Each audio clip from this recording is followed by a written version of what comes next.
வணக்கம். இன்றைய தலைப்புச் செய்திகள். மாநில அந்தஸ்து கிடைப்பதற்கு மத்திய அரசு எங்களுடைய அரசு நிச்சயமாக வலியுறுத்தும் முதல்வர் ரங்கசாமி உறுதி. 6 மொழிகளை கற்றுக்கொண்டு இணையத்தில் பண மோசடியில் ஈடுபட்ட புதுவை விளையாட்டு வீரர் மற்றும் திருச்சியைச் சேர்ந்த ஒருவர் கைது.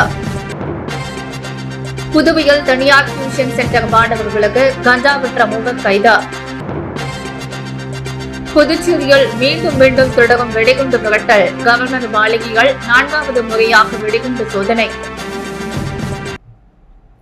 என காங்கிரஸ் கட்சியின் தொடக்க நாளில் இருந்த கேட்கப்படும் முக்கிய கோரிக்கையே மாநில அந்தஸ்துதான். அதனை கேட்டு மத்திய அரசை வலியுறுத்துவோம் என்ற புதுச்சேரி முதலமைச்சர் ரங்கசாமி நீட் அல்லாத இளநிலை படிப்புகளுக்கான கையேடு வழங்கும் நிகழ்வில் தெரிவித்துள்ளார். புதுச்சேரி சட்டப்பேரவையால் 2025-26 ஆண்டிற்கான நீட் அல்லாத கால்நடை மருத்துவம், பொறியியல், நர்சிங், கலை, அறிவியல், வேளாண், சட்டம் மற்றும் உயிரியல் பாடப்பிரிவுகளின் சேர்க்கைக்கு சென்டா கலந்தாய்வு மூலம் நிரப்பப்பட உள்ளது. இதற்கான விண்ணப்பங்களை மேலும் 12ஆம் தேதி நேற்று பிற்பகல் 3 மணி முதல் வரும் 31ஆம் தேதி வரை பதிவு செய்யலாம் என்று சென்டா நிர்வாகம் தெரிவித்துள்ளது. இந்த நிலையில் புதுச்சேரி சட்டப்பேரவையால் நீட் அல்லாத இளநிலை படிப்புகளுக்கான தகவல் கையேடு வெளியிடும் நிகழ்ச்சி நடைபெற்றது. இதனை முதலமைச்சர் ரங்கசாமி வெளியிட்டார். தொடர்ந்து முதலமைச்சர் ரங்கசாமி செய்தியாளர்களிடம் கூறும் பொழுது, ஆண்டுதோறும் நீட் மற்றும் நீட் அல்லாத படிப்புகளுக்கான மாணவர் சேர்க்கை சென்டாக் மூலம் நிரப்பப்பட வருகிறது. அதேபோல் 2025-26 ஆண்டிற்கான நீட் அல்லாத அனைத்து படிப்புகளுக்கும் விண்ணப்பங்கள் வரவேற்கப்படுகின்றது. விண்ணப்பங்களை மே 12 பிற்பகல் 3 மணி முதல் மாணவர்கள் பதிவு செய்யலாம் என்று மொத்தம் 10,577 இடங்கள் உள்ளன என்றும் தெரிவித்தார். மேலும் அவர் புதுச்சேரியால் அறிவித்த திட்டங்கள் அனைத்தையும் செயல்படுத்துகின்ற அரசாக தேசிய ஜனநாயக கூட்டணி அரசு உள்ளது. இதுவரை ஒவ்வொன்றாக செயல்படுத்தி வருகின்றோம். இப்போது அறிவித்த திட்டங்கள் விரைவில் செயல்படுத்துவோம். ரேஷன் கடைகளில் இலவச அரிசி கொடுக்கப்பட்டு வருகிறது. விரைவில் கோதுமை கொடுக்கப்படும். புதுச்சேரிக்கு வருகை தந்த மத்திய தொழிலாளர் வேலைவாய்ப்பு மற்றும் இளைஞர் நல அமைச்சகம் மன்சுக் மாண்டவியா மரியாதை நிமித்தமாக சந்தித்தார். அவரிடம் மத்திய அரசு தேவையான நிதி உள்ளிட்ட அனைத்து உதவிகளையும் செய்ய வேண்டும் என்ற நிர்வாகம் தொடர்பாக பேசினேன். ஏனா காங்கிரஸ் கட்சியின் கொள்கையே மாநில அந்தஸ்து பெற வேண்டும் என்பதுதான். அதற்காக எப்போதும் வலியுறுத்துவோம். இப்போது வலியுறுத்தி வருகின்றோம் என்று கூறிய அவர், ஏனா காங்கிரஸ் கட்சியின் தொடக்க நாளிலிருந்து கேட்கப்படும் முக்கிய கோரிக்கை மாநில அந்தஸ்து தான். அதனை மத்திய அரசிடம் தொடர்ந்து வலியுறுத்துவோம். மாநில அந்தஸ்து கிடைக்காவிட்டால் பாஜக கூட்டணியில் நீடிக்க வேண்டுமா வேண்டாமா என்பது குறித்து முடிவு செய்ய வேண்டும் என எதிர்கட்சியினர் கூறியுள்ளது. கேள்விக்கு மாநில அந்தஸ்து கிடைப்பதற்கு மத்திய அரசை எங்களுடைய அரசு நிச்சயமாக வலியுறுத்தும் என பதில் அளித்தார். ஆன்லைனில் குறைந்த விலையில் ஆப்பிள் போன் தருவதாக மோசடி செய்த 2வரை சைபர் கிரைம் போலீசார் கைது செய்துள்ள நிலையில் அதில் ஒருவர் டேக்வாண்டோ விளையாட்டில் 3 தங்க பதக்கங்களை பெற்றிருப்பது அதிர்ச்சியை ஏற்படுத்தியுள்ளது. சமூக வலைதளங்களான வாட்ஸ்அப், இன்ஸ்டாகிராம் போன்றவற்றில் 1 லட்சம் ரூபாய் மதிப்புள்ள ஆப்பிள் போன்களை 7,000 ரூபாய்க்கு 8,000 ரூபாய்க்கு தருகிறேன். பணம் செலுத்தியவுடன் கொரியரில் போன் உங்கள் விலாசத்திற்கு அனுப்பப்படும் என்ற விளம்பரம் ஒன்று வந்துள்ளது. இதனை நம்பிய தமிழ்நாடு மற்றும் புதுச்சேரியைச் சேர்ந்த இளைஞர்கள் அந்த வாட்ஸ்அப் எண்ணை தொடர்பு கொண்டு பணத்தை செலுத்தியுள்ளனர். ஆனால் பணத்தை பெற்றுக்கொண்டு செல்போனை கொடுக்காமல் அவர்கள் கட்டிய பணம் ஏமாற்றப்பட்டுள்ளது. இது குறித்து கேட்ட ஒரு இளைஞரின் செல்போனுக்கு அந்த மர்ம நபர்கள் வாய்ஸ் மெசேஜ் அனுப்பியுள்ளனர். அதில் முடிந்தால் என்னை நெருங்கிப்பார் என மிகவும் பாதுகாப்பான வளையத்திற்குள் இருக்கின்றேன் என கூறி ஆபாசமாக பேசியுள்ளனர். இதனை அடுத்து அந்த இளைஞர் இது குறித்து புதுச்சேரி சைபர் கிரைம் போலீசில் புகார் அளித்துள்ளார். இதனை அடுத்த ஆய்வாளர்கள் தியாகராஜன் மற்றும் கீர்த்தி ஆகியோர் வழக்கு பதிவு செய்த திருச்சி ஆவணியாபுரத்தைச் சேர்ந்த சஜித் அகமது, புதுவையைச் சேர்ந்த மாதீஷ் ஆகியோரை கைது செய்துள்ளனர். இதில் மாதீஷ் சரளமாக 6 மொழிகள் பேசும் திறமை கொண்டவர் என்பதால் வாடிக்கையாளர்களிடம் எளிதாக பேசி ஏமாற்றியுள்ளார். மேலும் டேக்வாண்டோ விளையாட்டில் 3 தங்க பதக்கங்களை பெற்றவர் என்பது குறிப்பிடத்தக்கது. அரியாங்குப்பம் அருகே தனியார் டியூஷன் சென்டரில் பயின்று வரும் மாணவர்களுக்கு கஞ்சா விற்ற 3வரை கைது செய்த போலீசார் அவர்களிடமிருந்த 85 கிராம் காய்ந்த கஞ்சா நிலை பொட்டலங்களை பறிமுதல் செய்தனர். புதுச்சேரி அரியாங்குப்பம் புறவழி சாலையில் உள்ள தனியார் டியூஷன் சென்டரில் படிக்கும் மாணவர்களுக்கு கஞ்சா விற்பனை செய்யப்படுவதாக அரியாங்குப்பம் காவல்துறையினருக்கு ரகசிய தகவல் கிடைத்தது. அதன் பெயரில் சப் இன்ஸ்பெக்டர்கள் முருகானந்தம் தலைமையில் ASI சிரஞ்சீவி தலைமை காவலர் வேல்முருகன் ஆகியோர் அந்த பகுதிக்கு சென்று ரகசியமாக கண்காணித்தனர். அப்போது அங்கு சந்தேகத்திற்கிடமாக முறைகள் நின்று கொண்டிருந்த 3 பேரை பிடித்து விசாரணை நடத்தினர். விசாரணையில் அவர்கள் புதுச்சேரி உப்பளம் அசோகன் வீதியைச் சேர்ந்த 30 வயதாகும் மதி என்ற மதிவாணன், வம்பாக்கிரபாளையம் நடுத்தருவைச் சேர்ந்த 40 வயதாகும் சரவணன், நோடாங்குப்பம் புது காலனியைச் சேர்ந்த 20 வயதாகும் ஈஸ்வரன் என்பதும் அவர்கள் மாணவர்கள் மற்றும் இளைஞர்களுக்கு கஞ்சா விற்றதும் தெரிய வந்தது. இதுகுறித்து வழக்கு பதிவு செய்த காவல்துறையினர் 3 பேரையும் கைது செய்தனர். அவர்களிடமிருந்து 85 கிராம் கஞ்சா பொட்டலங்கள், ஒரு மோட்டார் பைக் மற்றும் 3 செல்போன்களை பறிமுதல் செய்த நீதிமன்றத்தில் ஆஜர்படுத்தி காலாப்பட்டு மத்திய சிறையில் அடைத்தனர். புதுச்சேரி கவர்னர் மாளிகைக்கு 4வது முறையாக மீண்டும் வந்த வெடிகுண்டு மிரட்டலால் புதுவையில் பரபரப்பு நிலவி வருகிறது.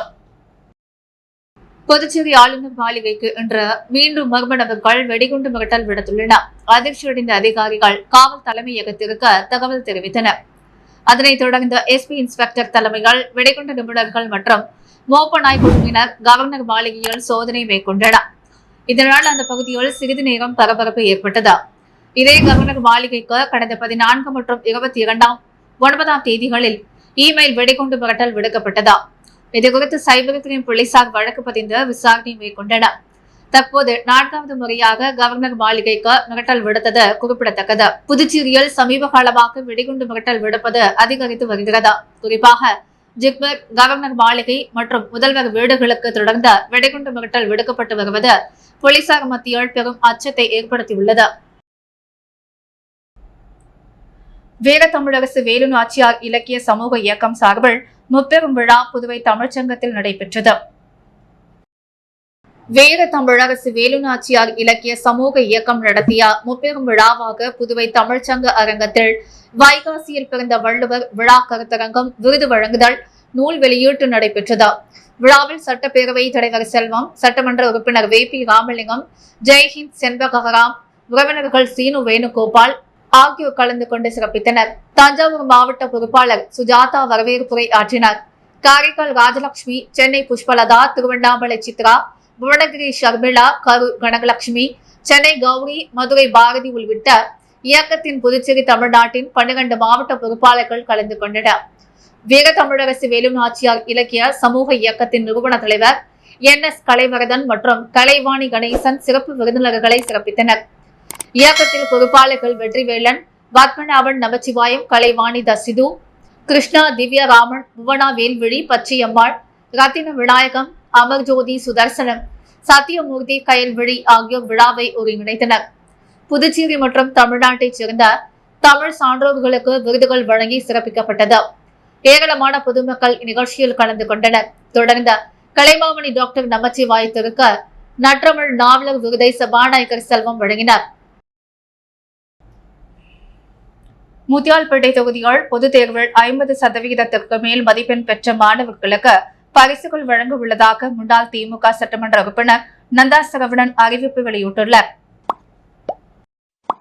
புதுச்சேரி முத்தியால்பேட்டை தொகுதிகள் மாணவர்களை ஊக்குவிக்கும் வகையில் 10 மற்றும் 12ஆம் வகுப்பு பொதுத் தேர்வில் 50% மேல் மதிப்பெண் பெற்ற மாணவ மாணவிகள் அனைவருக்கும் தொகுதி முன்னாள் சட்டமன்ற உறுப்பினர் நந்தா சரவணன் விரைவில் பரிசுகள் வழங்க உள்ளார்.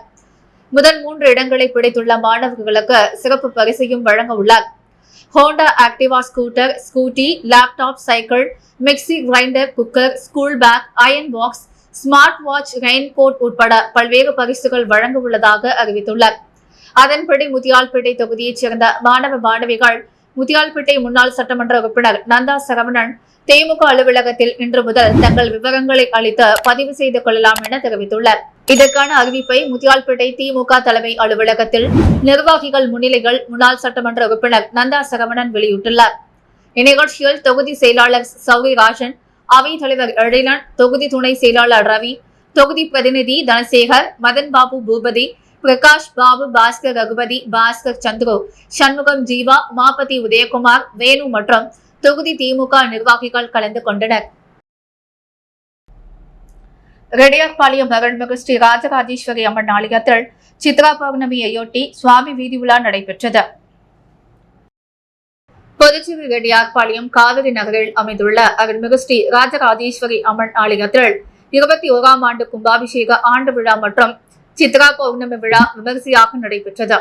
முன்னதாக சுவாமிக்கு அனுங்கை விக்னேஸ்வர பூஜை, 108 வளம்புரி சங்க பூஜை, 2ஆம் கால யாக பூஜை தொடர்ந்த அம்மனுக்கு சந்தன காப்பு அலங்காரம் நடைபெற்ற மகா தீபாரதனை காண்பிக்கப்பட்டது. தொடர்ந்து ஸ்ரீ பால விநாயகர், ஸ்ரீ பாலமுருகர், ஸ்ரீ ராஜராஜேஸ்வரி அம்மனுக்கு சிறப்பு அபிஷேகம் நடைபெற்ற திருவீதி உலா நடைபெற்றது. இதில் திரளான பக்தர்கள் கலந்து கொண்ட சுவாமியை வழிபட்டனர். இதற்கான ஏற்பாடுகளை தலைவர் மற்றும் நிர்வாக குழுவினர் மற்றும் காவிரி நகரவாசிகள் சிறப்பாக செய்திருந்தனர். புதுச்சேரி லாஸ்பேட்டையில் உள்ள தேசிய மாணவர் படையின் பயிற்சி முகாமில் 3 கல்லூரிகள் மற்றும் 7 பள்ளிகளின் மாணவ மாணவிகள் பங்கேற்ற பயிற்சி பெற்றனர். புதுச்சேரி லாஸ்பேட்டை பகுதியில் இயங்கி வரும் தேசிய மாணவர் படையின் இந்த வருடத்திற்கான பயிற்சி முகாம் இன்று தொடங்கி வரும் 21ஆம் தேதி வரை நடைபெறவுள்ளது. இந்த முகாமை NCC commander officer colonel Mohanji தொடங்கி வைத்து சிறப்புரையாற்றினார். முகாமில் 3 கல்லூரி மற்றும் 7 பள்ளிகளின் மாணவ மாணவிகள் சுமார் 250 பேர் கலந்து கொண்ட பல்வேறு சிறப்பு பயிற்சி பெற்றனர். சீனியர் லெப்டினன்ட் கதிர்வேல், லிண்டன் ராஜகுமார், கற்கால வெளவன் ஆகியோர் இந்த முகாமை சிறப்பான முறையில் வழி நடத்தி தொடர்ந்த அதிகாரி மகாதேவன் நன்றி உரையாற்றினர். புசி வீதியில் நடைபெற்று வரும் சாலை பணிகளை சட்டமன்ற உறுப்பினர் அனிபால் கென்னடி ஆய்வு மேற்கொண்டார். புதுச்சேரி புசி வீதியில் சுமார் 3 கோடி மதிப்பில் சாலை பணிகள் நடைபெற்று வருகிறது. தற்போது அண்ணா சாலையில் இருந்து மகாத்மா காந்தி சாலை சிக்னி மணிகுண்டு வரை சாலை அமைக்கும் பணிகள் நடைபெற்று வருகிறது. இந்த பணிகளை சட்டமன்ற உறுப்பினர் அனிபால் கென்னடி நேரில் பார்வையிட்டு ஆய்வு செய்தார். அப்போது பொதுப்பணித்துறை அதிகாரிகள், திமுக நிர்வாகிகள் பலர் உடனிருந்தனர். திருவதிகை அருள்மிகு திருவிடாகரீஸ்வரர் ஆலயத்தில் நடைபெற்ற சித்திரை மாத சித்திர பௌர்ணமி விழாவில் புதுவை நல்லாசிரியர் முனைவர் பூங்குழலி பெருமாள் குகையுள் வளரும் கடலே எனும் தலைப்பில் ஆன்மீக சொற்பொழிவு நிகழ்த்தினர். திருவதிகை அருள்மிகு திருவிராட்டனீஸ்வரர் ஆலயத்தில் நடைபெற்ற சித்திரை மாத சித்திர பௌர்ணமி விழாவில் புதுவை நல்லாசிரியர் முனைவர் பூங்குழலி பெருமாள் குகையுள் வளரும் கடலே எனும் தலைப்பில் ஆன்மீக சொற்பொழிவு நிகழ்த்தினர். விழாவினை அப்பர் இல்ல அறக்கட்டளை சார்பில் அதன் தலைவர் விஜயகுமார், செயலர் வயகக்கண்ணு, துணைத் தலைவர் சுமதி சுந்தர், பொருளாளர் செந்தில் பாலாஜி மற்றும் நிர்வாகிகள் சிறப்பாக செய்திருந்தனர். விழாவின் தலைமை விருந்தினராக பன்ருட்டி ஜுவல்லர்ஸ் உரிமையாளர் துரைக்கண்ணு கலந்து கொண்டு ஆன்மீக உரை நிகழ்த்திய முனைவர் பூங்குழலி பெருமாளுக்கு நினைவு பரிசு மற்றும் பொன்னாடை அணிவித்து சிறப்பித்தனர். விழாவில் ஏராளமான பொதுமக்கள் கலந்து கொண்டு சிறப்பித்தனர். ராணுவ வீரர்கள் பற்றிய தரம் தாழ்ந்து அவதூறாக பேசிய அதிமுக முன்னாள் அமைச்சர் செல்லூர் ராஜு மீது நடவடிக்கை எடுக்க கோரி முப்படை முன்னாள் ராணுவ வீரர்கள் புதுச்சேரியில் SSP-யிடம் புகார் அளித்துள்ளனர். மேலும் செல்லூர் ராஜுக்கு நாவடக்கம் தேவை என்று அவர் மீது வழக்கு தொடர உள்ளதாகவும் முப்படை முன்னாள் ராணுவ வீரர் தெரிவித்துள்ளனர். இந்திய ராணுவம் பாகிஸ்தான் மீது ஆபரேஷன் சிந்தூர் என்ற பெயரால் தாக்குதல் நடத்தி வெற்றி கண்டது. ஆபரேஷன் சிந்தூரில் கலந்து கொண்ட ராணுவ வீரர்களை கௌரவிக்கும் வகையில் கடந்த 10ஆம் தேதி தமிழக முதலமைச்சர் ஸ்டாலின் தலைமையால் சென்னையில் ஊர்வலம் நடத்தப்பட்டது. இந்த ஊர்வலம் குறித்து அதிமுக முன்னாள் அமைச்சரும் தற்போதைய சட்டமன்ற உறுப்பினருமான செல்லூர் ராஜு, ராணுவ வீரர்கள் என்ன எல்லையில் சென்று சண்டையா போட்டார்கள் என ஏராளமான கருத்து கூறியுள்ளார்.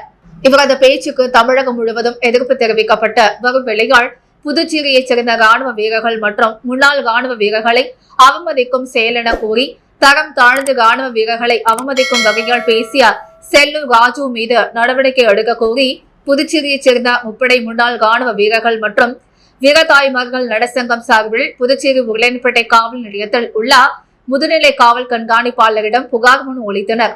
மனுவை பெற்றுக் கொண்ட அவர் இதுகுறித்து நடவடிக்கை எடுப்பதாக தெரிவித்தார். அதனைத் தொடர்ந்து செய்தியாளர்களிடம் பேசிய முப்படை முன்னாள் ராணுவ வீரர்கள் நலசங்கம் தலைவர் மோகன், ராணுவ வீரர்கள் பற்றி செல்லூர் ராஜுவுக்கு என்ன தெரியும் என்றும் அவருக்கு நாவடக்கம் தேவை என்றும் கூறிய அவர், நாட்டுக்காக போராடும் ராணுவ வீரர்களை இழிவாக பேசுவதை இத்துடன் நிறுத்திக் கொள்ள வேண்டும் என்றும், மேலும் வெல்லூர் ராஜு மீது நடவடிக்கை எடுக்க கோரி நீதிமன்றத்தில் வழக்கு தொடர உள்ளதாக தெரிவித்த அவர், அவரை சட்டமன்ற உறுப்பினர் பதவியில் இருந்து நீக்க கோரி தமிழக சட்டப்பேரவை தலைவர் அப்பாவுமிடம் மனு கொடுக்க உள்ளதாகவும் தெரிவித்தார்.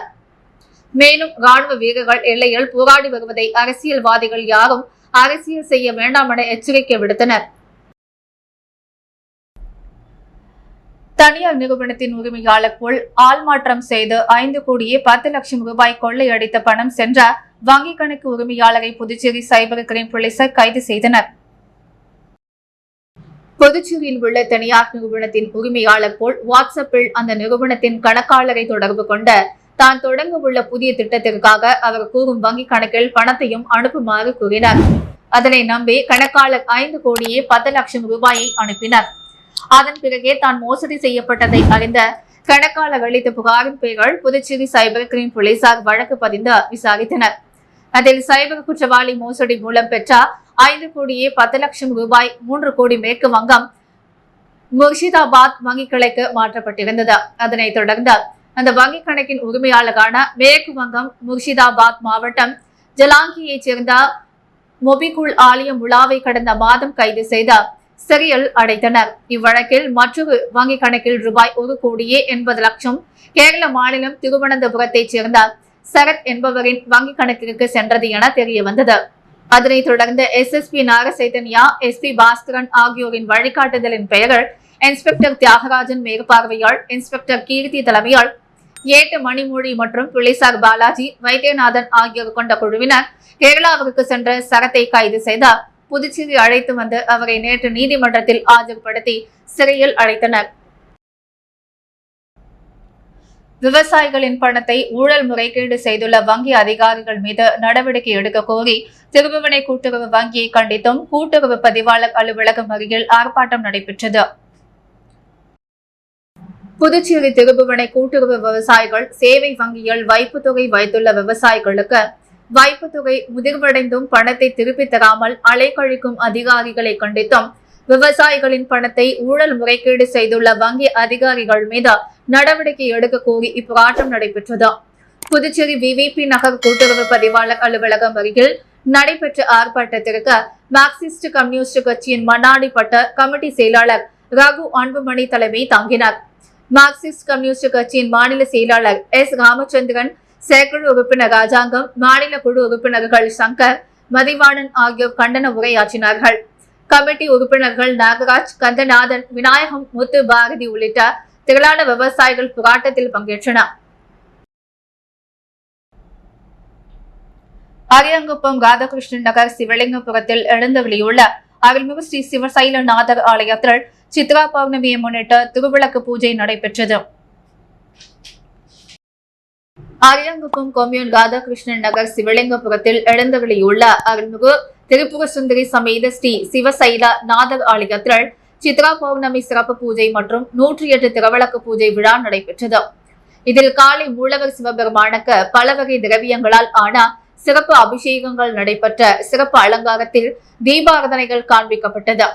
அதனைத் தொடர்ந்து மாலை கிராம பெண்கள் பங்கேற்ற 108 திருவிளக்கு பூஜை நடைபெற்றது. இதில் ஏராளமான பக்தர்கள் திருவிளக்கு பூஜையில் கலந்து கொண்டு பூஜை செய்த சுவாமி தரிசனம் செய்தனர். மேலும் இவ்விழாவில் சிறப்பு அலங்காரத்தில் சிவபார்வதியின் ஊஞ்சல் உற்சவமும் நடைபெற்றது. இவ்விழாவுக்கான ஏற்பாடுகளை ஆலய அறங்காவலர் குழு மற்றும் ஊர் பொதுமக்கள் இணைந்து செய்திருந்தனர். முருங்கம்பாக்கம் திரௌபதி அம்மன் ஆலயத்தில் பிரம்மோற்சவ கரக திருவிழா நடைபெற்றது. புதுச்சேரி முருங்கம்பாக்கம் பகுதியில் எழுந்தருளியுள்ள அருள்மிகு ஸ்ரீ திரௌபதி அம்மன் ஆலயத்தில் பிரம்மோற்சவ விழா துவங்கி நடைபெற்று வருகிறது. இதில் நேற்று காலை ஸ்ரீ சந்துவேலி மாரியம்மன் மற்றும் ஸ்ரீ திரௌபதி அம்மனுக்கு பால், தயிர், இளநீர், பன்னீர், சந்தனம் உள்ளிட்ட திரவியங்களால் ஆன சிறப்பு அபிஷேகங்கள் நடைபெற்ற தீபாராதனைகள் காண்பிக்கப்பட்டது. அதனைத் தொடர்ந்து மாலை சங்கராபரணி நதி கரைகள் புனித நீர் எடுத்து கரகம் ஜோடிக்கப்பட்டு கரக வீதி உலா மற்றும் சுவாமிகள் திருவீதி உலாவும் நடைபெற்றது. இவ்விழாவில் சிறப்பு விருந்தினராக அரியாங்குப்பம் சட்டமன்ற உறுப்பினர் பாஸ்கர் என்கிற தட்சிணாமூர்த்தி, வட்டார காங்கிரஸ் தலைவர் ஐயப்பன், முன்னாள் அறங்காவலர் குழு தலைவர் பாஸ்கர் ஆகியோர் சிறப்பு விருந்தினர்களாக கலந்து கொண்டு சுவாமி தரிசனம் செய்தார். மேலும் இவ்விழாவில் ஏராளமான பக்தர்கள் பங்கேற்ற சுவாமியை தரிசித்தனர். இவ்விழாவுக்கான ஏற்பாடுகளை ஆலய நிர்வாக குழுவினர், விழா குழுவினர் மற்றும் கிராம பொதுமக்கள் இணைந்து செய்திருந்தனர். புதுச்சேரி குயவர்பாளையம் அருள்மிகு ஸ்ரீ புட்லாயம்மன் ஆலயத்தில் குரு பயிற்சி விழா நடைபெற்றது. புதுச்சேரி குயவர் பாளையம் செல்லப்பெருமாள் கோவில் வீதியில் அமைந்துள்ள அருள்மிகு ஸ்ரீ புட்லாயம்மன் ஆலயத்தில் குரு பயிற்சி விழா வெகு விமர்சையாக நடைபெற்றது. தொடர்ந்து சுவாமிக்கு விக்னேஸ்வர பூஜை, கலச பூஜை, நவக்கிரக ஹோமம், மேலும் கணபதி ஹோமம், சிறப்பு அலங்காரத்தில் குரு பகவானுக்கு மகா அபிஷேகம், 108 திருநாம அர்ச்சனை நடைபெற்று தொடர்ந்து மகா தீபாரதனை காண்பிக்கப்பட்டது. இதில் திரளான பக்தர்கள் கலந்து கொண்ட சுவாமியை வழிபட்டனர். இதற்கான ஏற்பாடுகளை ஆலய அறங்காவல குழு நிர்வாகிகள், ஊர் பொதுமக்கள் செய்திருந்தனர். தொடர்ந்து பூஜையில் கலந்து கொண்ட அனைவருக்கும் பிரசாதம் வழங்கப்பட்டது. புதுச்சேரியில் இன்று தங்கம் மற்றும் வெள்ளி விலை நிலவரம். முத்து கோல்ட் ஹவுஸ் வழங்கும் இன்றைய தங்கம் மற்றும் வெள்ளி விலை நிலவரம். தங்கம் 1 கிராம் 8765 ரூபாய். வெள்ளி 1 கிராம் 106 ரூபாய். மீண்டும் இன்றைய முக்கிய செய்திகள். மாநில அந்தஸ்து கிடைப்பதற்கு மத்திய அரசு எங்களுடைய அரசு நிச்சயமாக வலியுறுத்தும் முதல்வர் ரங்கசாமி உறுதி. 6 மொழிகளை கற்றுக்கொண்டு இணையத்தில் பண மோசடியில் ஈடுபட்ட புதுவை விளையாட்டு வீரர் மற்றும் திருச்சியைச் சேர்ந்த ஒருவர் கைது. புதுவையில் தனியார் டியூஷன் சென்டர் மாணவர்களுக்கு கஞ்சா விற்ற 3 கைது. புதுச்சேரியில் மீண்டும் தொடரும் வெடிகுண்டு மிரட்டல். கவர்னர் மாளிகைகள் 4வது முறையாக வெடிகுண்டு சோதனை. ராணுவ வீரர்களை அவமதிக்கும் வகையில் பேசிய செல்லூர் ராஜு மீது நடவடிக்கை எடுக்க கோரி முப்படை முன்னாள் ராணுவ வீரர்கள் SSP-யிடம் புகார். புதுவையில் 5 கோடியே 10 லட்சம் ரூபாய் மோசடியில் ஈடுபட்ட கேரளாவைச் சேர்ந்த மற்றொரு வங்கி கணக்குக்கு உரிமையாளர் கைது. சைபர் கிரைம் போலீசார் அதிரடி. இத்துடன் நெஸ் மீடியா செய்திகள் நிறைவடைகிறது. வணக்கம்.